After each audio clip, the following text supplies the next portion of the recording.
Você está ouvindo mais um episódio do podcast sobre neurociências do Programa de Extensão Sustenta a Vida da Universidade Federal Fluminense. Eu sou o Adriano Freitas, sou pós-graduado em neuroaprendizagem, que é a neurociência aplicada à educação, especialista em neuropsicologia clínica. E no episódio de hoje eu vou falar sobre a formação das crianças.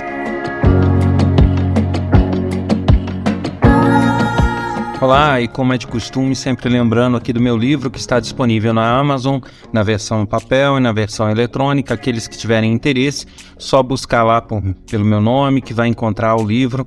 Ele é bastante interessante, tem bastante dicas, informações sobre o desenvolvimento humano, o desenvolvimento do nosso cérebro, sobre as memórias, a aprendizagem e sobre vários assuntos bastante interessantes. Apesar de ter educação no nome, não é só para as pessoas de educação, envolve temas de educação, apenas isso. E também deixar aqui o endereço para que as pessoas consigam entrar em contato, enviar críticas, sugestões, dicas, troca de informação e tudo que elas desejarem.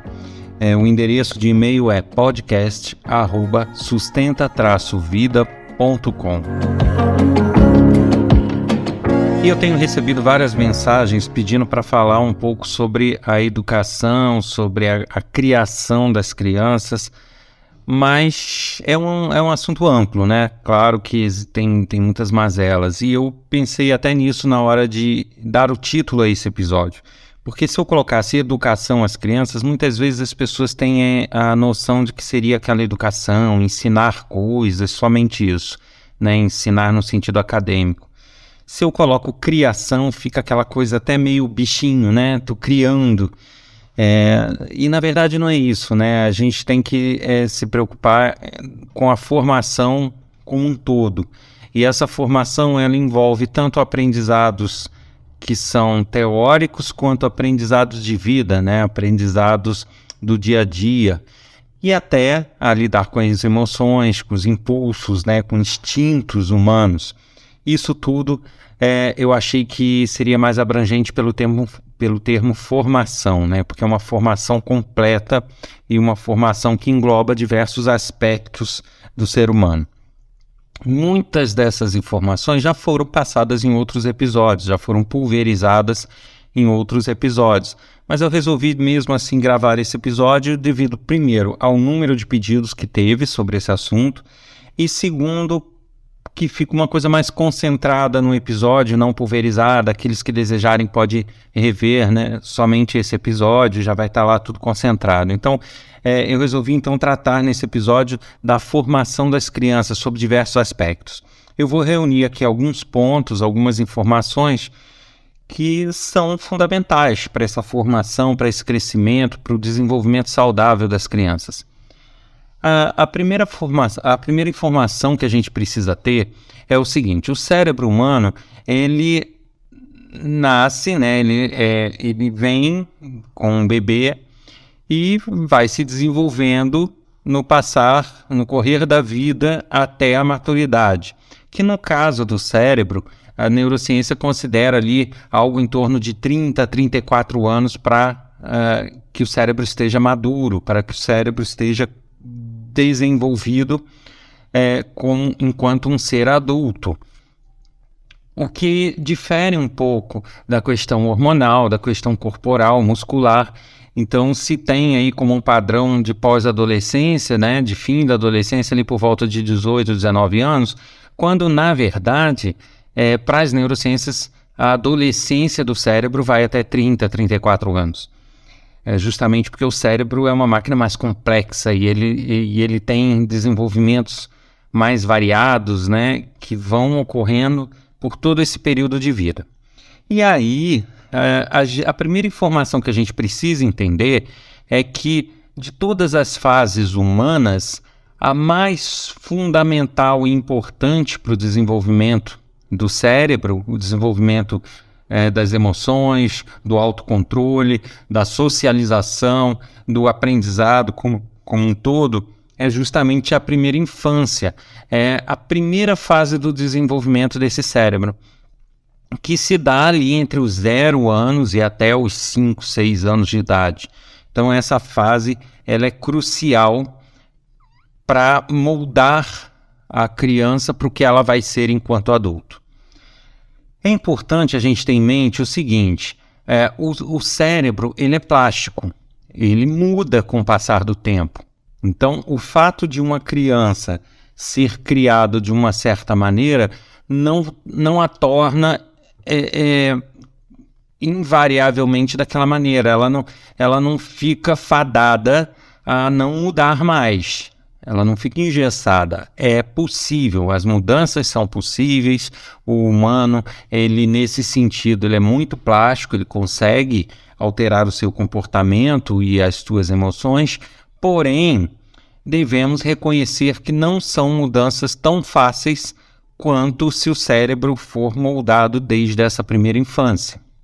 Então, eu não vou dizer que é impossível mudar, mas eu também não posso dizer que é muito fácil, que é muito simples, que é corriqueiramente mutável, né? Algumas coisas até são, mas outras não, né? Questões ligadas ao caráter, as emoções mesmo, os sentimentos, assim, o demonstrar das emoções ou não, a questão do autocontrole, do convívio social, isso são coisas que realmente são difíceis de mudar depois de passar dessa fase. Então, o cérebro, ele quando nasce, ele ao contrário do que as pessoas imaginam, ele vem com excesso de conexões neuronais. Ele não vem com pouca e depois vai ganhando. É o contrário, ele vem com muito e vai perdendo. Então, o nosso cérebro, quando ele nasce, ele está num turbilhão de conexões neuronais, como se fosse um bloco de pedra ou de madeira bruto e que um artista tem que ir lá esculpir para gerar obra de arte. Então é mais ou menos isso, a gente vem com um cérebro bruto e o humano esculpe esse cérebro para torná-lo aquilo que ele vai ser.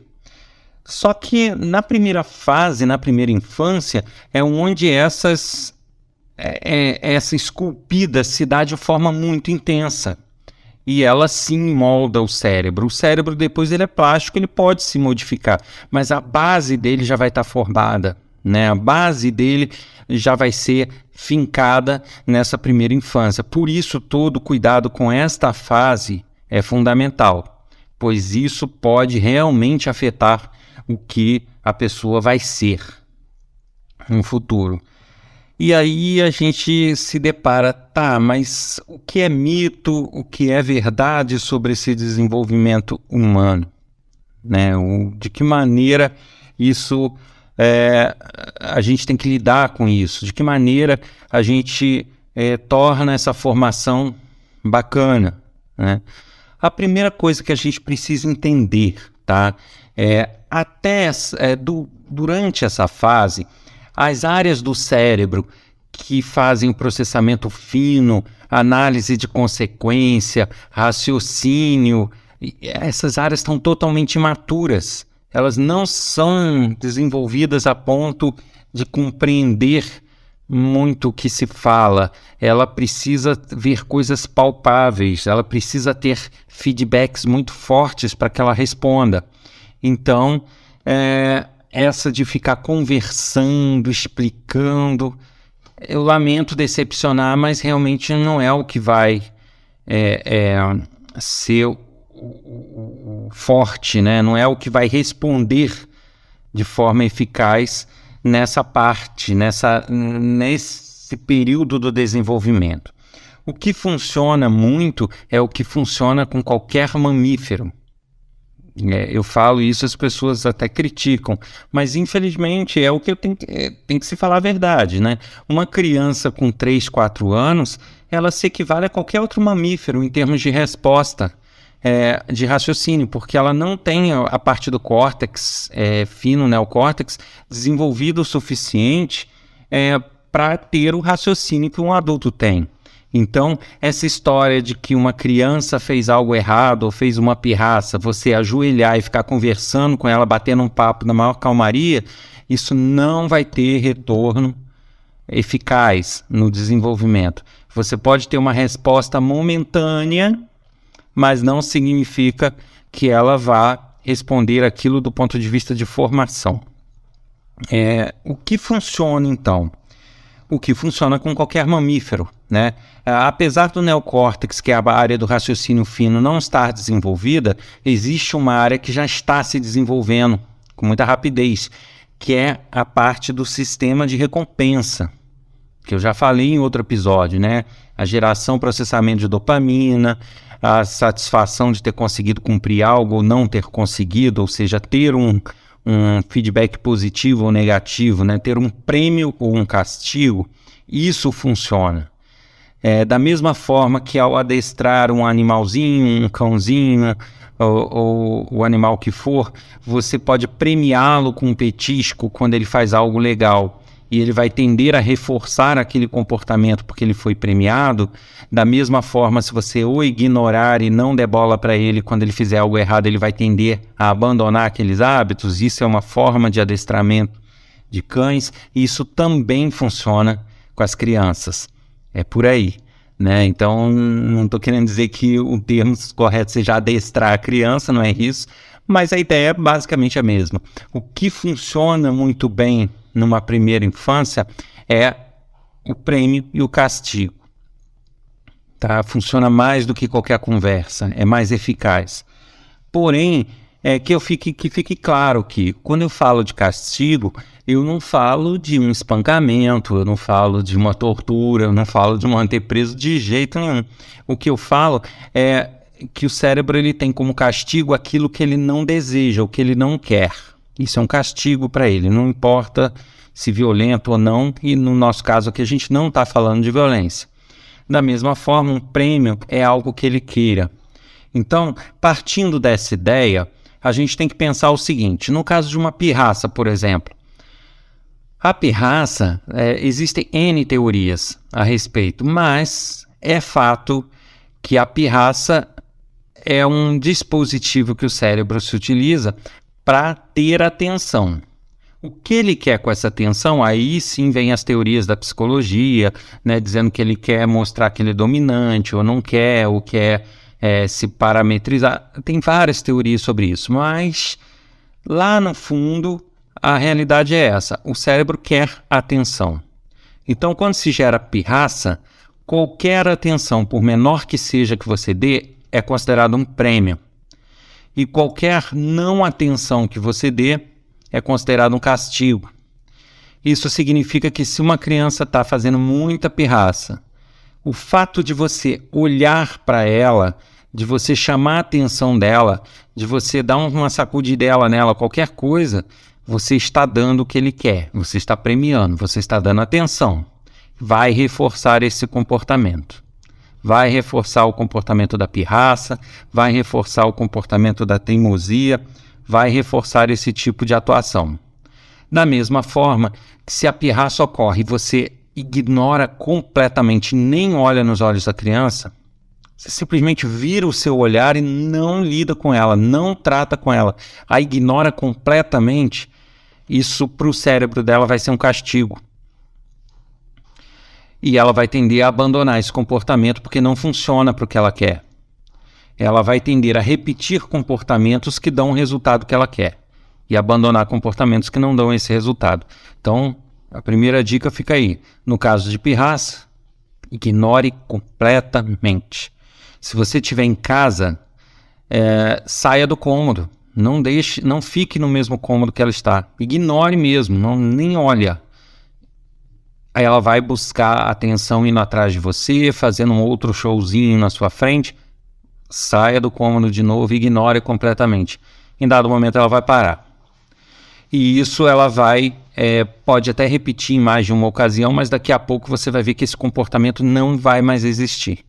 À medida que se você dá qualquer tipo de atenção, por menor que seja, já era.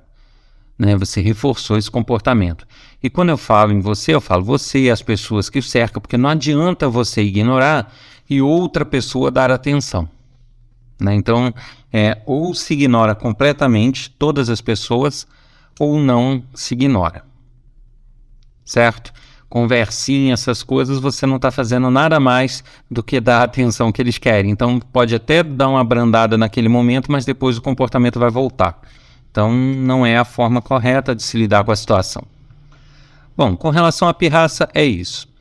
Com relação ao comportamento social, é fundamental para as crianças entenderem que elas não são o centro do universo e que em alguns momentos elas vão ter que buscar o que elas querem, não ter aquilo na mão.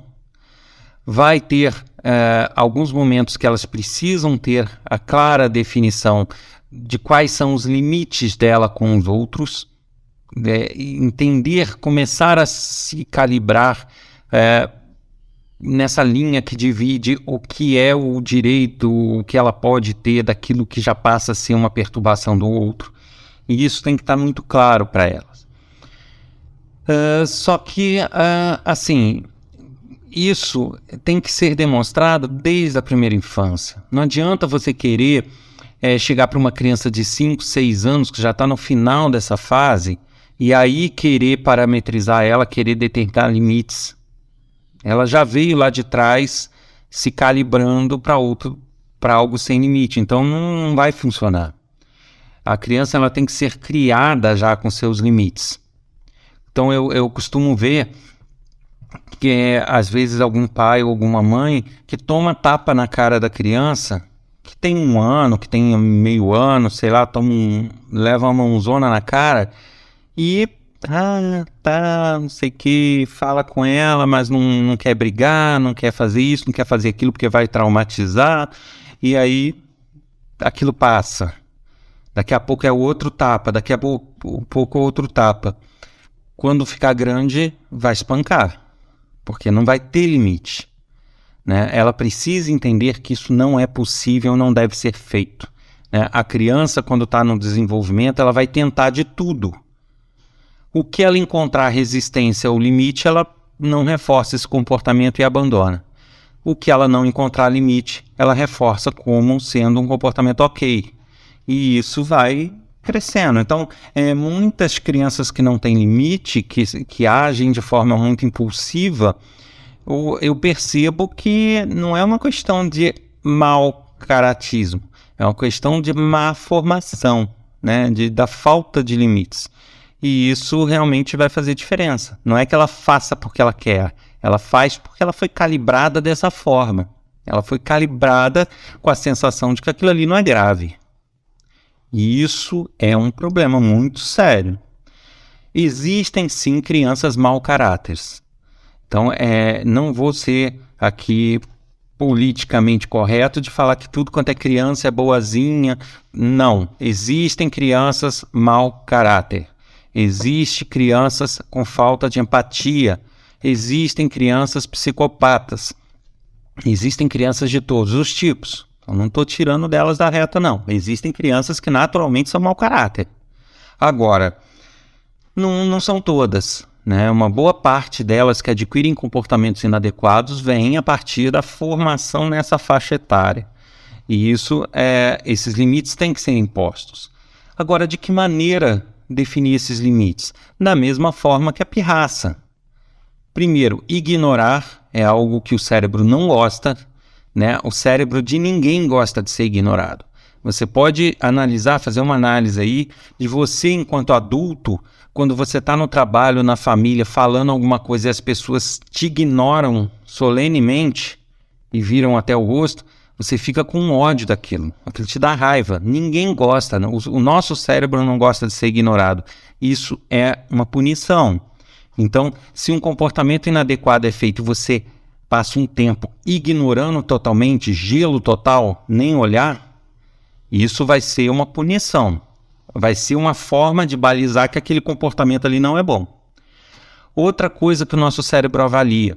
O cérebro humano, desde a primeira infância, desde o bebê, ele tem áreas que se desenvolvem especialistas em analisar as feições, o rosto, as expressões do rosto. Então, uma expressão de sorriso, de estar calmo, de estar tranquilo, é uma expressão de que está tudo bem. É um feedback que está, beleza, está tudo certo. Já uma expressão da pessoa estar tensa, zangada, séria, com os olhos mais cerrados, isso, a outra pessoa faz a leitura de que não está bem, que o feedback não foi legal, que aquilo ali é um problema. certo? Então, esse conjunto, eu não posso fazer cara feia para o meu filho que eu vou traumatizar. Eu não posso chamar atenção que vai traumatizar. Eu não posso ignorar que ele vai se sentir abandonado. Balela, tá? Então, tenha em mente o seguinte, o traumatizar uma criança não é isso, né? Traumatizar uma criança não é impor limites. Traumatizar uma criança não é demonstrar os parâmetros de trabalho, os parâmetros sociais, de convívio que ela deve ter. Então, para traumatizar uma criança, tem que ser algo realmente que cause sofrimento o tempo todo, que cause angústias o tempo todo. Não é uma chamada de atenção que vai traumatizá-la para o resto da vida. Ela pode até lembrar daquilo para o resto da vida, mas daí isso a virar uma patologia, virar um problema, transformá-la numa psicopata. Isso não é bem assim. Então, muitas pessoas, sob o pretexto de não traumatizar a criança, criam crianças mimadas, sem limites, crianças que fazem o que querem e que depois de adultos vão ser egocêntricos, sem pensamento social, egoístas. Então, não é por aí, né? O limite é fundamental. Então, esse limite vai se dar pelas punições, principalmente, de não se ter o que quer, né? Ou de ignorá-los, né? Coisas nesse sentido. Lembrando que uma coisa que não é legal e que eu vejo muitos pais fazerem também é a troca. Você não pode criar uma criança na base da troca, né? Você faz isso e eu te dou aquilo. Você faz aquele outro e eu te dou aquele outro. Não, isso tem que ser um contexto, não pode ser uma troca. Ele tem que perceber que quando ele faz algo correto, ele é bem tratado, ele tem toda a atenção, a conversa existe, o ambiente premia ele. Da mesma forma, se ele faz algo errado, o ambiente dá um gelo nele, dá uma sinalizada de que não está legal, entendeu? Você pode até conversar, mas essa conversa ela precisa demonstrar através de expressões, através de jeito de se portar, de gestual, os limites, que não foi legal. Né? Lembrando que o cérebro faz a leitura das nossas feições e da nossa linguagem corporal. Então não adianta você dar uma bronca nele sorrindo. Dá uma bronca nele com expressões tranquilas, como se nada tivesse acontecido. Para a criança, a expressão e a sua linguagem corporal vai valer muito mais do que o que você está dizendo. Então, ajam como se não tivessem gostado. Ignorem como se não tivessem gostado. É por aí. Lembrando que a criança ela se molda naquilo que você define como limites. Então, crianças criadas com falta de empatia, que acompanham os pais discriminando funcionários, que acompanham pais falando mal de pessoas, que acompanham pais tendo certos tipos de comportamentos sociais inadequados, você não pode esperar que ela no futuro tenha comportamentos adequados. Né? Existem as exceções? Óbvio que sim, mas estatisticamente, na maioria, você vai perceber que elas acompanham o que elas viram de exemplo, né? Aquela famosa máxima de que o exemplo vem de cima. Então, o exemplo realmente ele é fundamental nesse sentido. Então, além dessas dicas, a gente pode falar também a questão do aprendizado, né? Aprender novas coisas, aprender um segundo idioma, aprender a ler, a escrever, a falar corretamente. Muitas pessoas também, além dessa questão de não vou traumatizar, também tem aquela velha máxima, não, se eu ficar estimulando muito a criança, ensinando muita coisa, eu vou criar problemas nela. Resposta, mito, balela, tá? Eu já falei disso em outro episódio. Excesso de estímulo não causa problema psicológico. Ele pode causar problemas de desenvolvimento se ele for um excesso de estímulos imposto. O que eu quero dizer com isso? Você fazer tipo horários e impor um conhecimento acadêmico, colocar goela abaixo que ele tem que ler aos 3 anos ou aos 4 anos e tacar a leitura nele. Isso pode ser problemático. Tá? Agora, se você estimula um segundo idioma, desde quando nasce, coloca ele para ouvir outras coisas em outros idiomas, fala com ele em outro idioma, ele naturalmente vai ser bilíngue, com uma facilidade muito grande, sem que com isso ele tenha nenhum tipo de sofrimento. Da mesma forma, ele pode aprender a ler se isso for uma coisa natural para ele. Se você o colocar em contato com livros, começar a mostrar palavrinhas, a mostrar frases, e isso for embutido no dia a dia deles de uma forma muito natural, isso não vai gerar problema algum. Você está estimulando ele, muito pelo contrário. Né? Como o cérebro ele se molda nessa infância para ser o que ele vai ser enquanto adulto, quanto menos estímulos ele tiver, mais dificuldades em lidar com conhecimentos diversos ele vai ter no futuro. Da mesma forma, quanto mais estímulos ele tiver, mais áreas do cérebro vão ser estimuladas e vão estar, vamos dizer, desta forma, malhadas, marombadas, para quando ela crescer, ela poder ter um desenvolvimento intelectual bem maior. Então, o estímulo é muito importante. Né? Quando eu falo em excesso de estímulos, não é você fazer várias atividades parecidas, diferentes, porém parecidas. É você estimular com música, com imagens, com formas, com palavras, ou seja, coisas diferentes que mexem com áreas do cérebro diferentes. Então, o excesso de estímulos realmente é outro mito, não vai ter problema, certo? E uma outra coisa, as crianças, elas precisam, nessa questão dos limites que se impõem, elas precisam ter contato com a realidade. Você não precisa mostrar para ela coisas dramáticas, nem coisas traumáticas, nem imagens fortes, não é isso. Mas elas precisam sim ter um contato com a realidade da família, com a realidade financeira da família. Elas precisam desde novas ter a noção de que não é tudo que se quer que se pode ter. Né? Até pessoas com muito dinheiro, às vezes tem coisas que o dinheiro não compra. A gente sabe disso. Então não é só imaginar e vai aparecer. Isso se faz fazendo um acompanhamento. Lógico que uma criança muito novinha, ela não vai entender se tem investimento financeiro, se não tem, se ganha, se tem desconto de imposto de renda, ela não vai entender nada disso. Mas ela consegue assimilar conceitos, sim, de que você precisa trabalhar para ganhar um dinheirinho, para esse dinheirinho comprar tudo que a família precisa. Esse conceito ela é capaz de assimilar e ir se desenvolvendo com esse conceito. E que não adianta querer algo que isso que se ganha não dê para comprar. Ou que existem momentos em que precisa escolher. Vai comer ou vai comprar um brinquedo? Se compra um brinquedo, não vai ter nada para comer. E vice-versa. Ela precisa ter esse conceito. Para que aí ela cresça sabendo do mecanismo que envolve isso tudo e não vire uma criança mimada. Né? Se tudo que ela quer aparece num passe de mágica, nem que se o pai se endivide, faça isso, faça aquilo e faz tudo que ela quer, ela será uma criança mimada. Da mesma forma que se juntar isso tudo, né?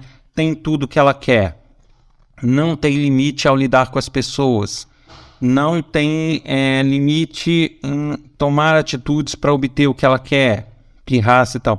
Vai ser uma criança insuportável, vai ser um adolescente insuportável, um egocêntrico, então realmente isso precisa ser tudo ensinado.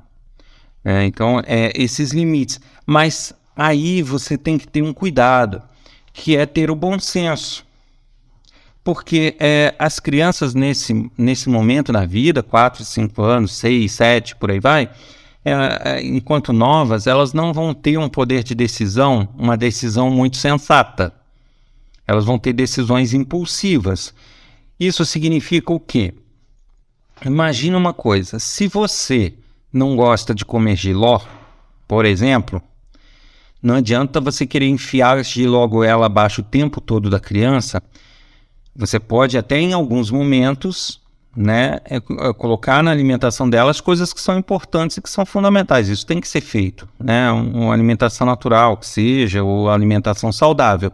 Mas você não pode tornar o conceito de alimentação como algo forçado, porque esse tipo de coisa vai te gerar problemas também.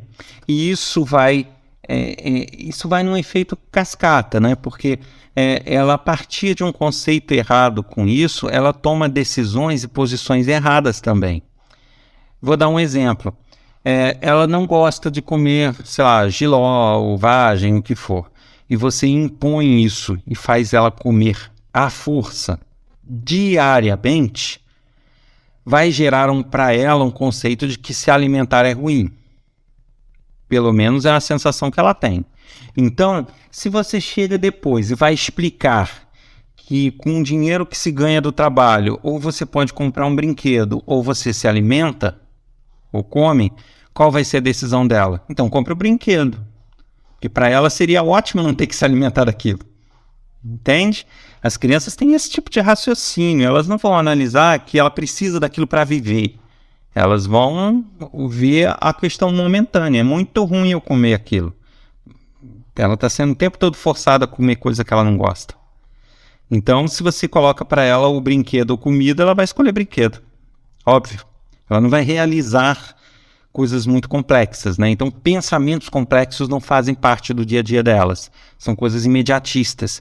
Então, você, no teu contexto, no teu planejamento de cuidado e de educação, você tem que estar com isso tudo previsto. Ela tem que se alimentar de forma saudável? Tem. Mas a cada alimento tem que ter algo gostoso, tem que ter algo que ela gosta, tem que ter um suco gostoso, tem que ter, sabe? Ela tem que ter isso tudo para que ela não pegue conceitos errados e que ela entenda que aquilo é importante. Tem que ser, como eu falei, muito bem integrado para que uma coisa não interfira na outra, da forma que eu acabei de falar. Se ela tem um conceito errado do que é alimentação, o conceito de decisão de compra também vai estar prejudicado, e assim por diante. Então você tem que ter sensatez e tem que ter coerência nas coisas que você ensina, né? Se uma coisa é errada numa ocasião, ela tem que ser sempre errada. Ela não pode ser errada, mas naquela situação pode. Elas não vão entender bem essas exceções. Por que numa situação pode e na outra não? Então, ou não pode ou pode. Então, esses limites eles têm que ser muito claros. E isso você vai ter que passar para as crianças, vai ter que estruturar de forma bem forte, tá?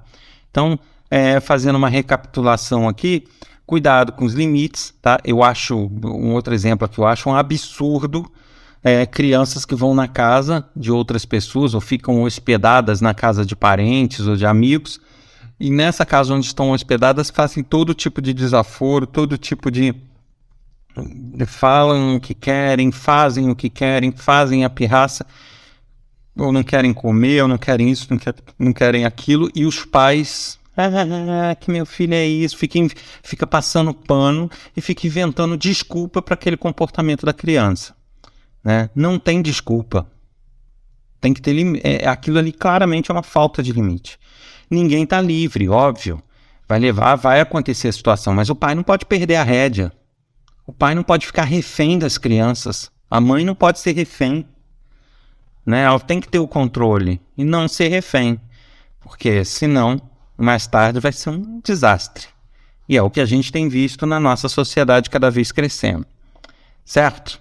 Então, eu fico aguardando vocês aí para contatos, sugestões e dicas no e-mail podcast@sustentavida.com.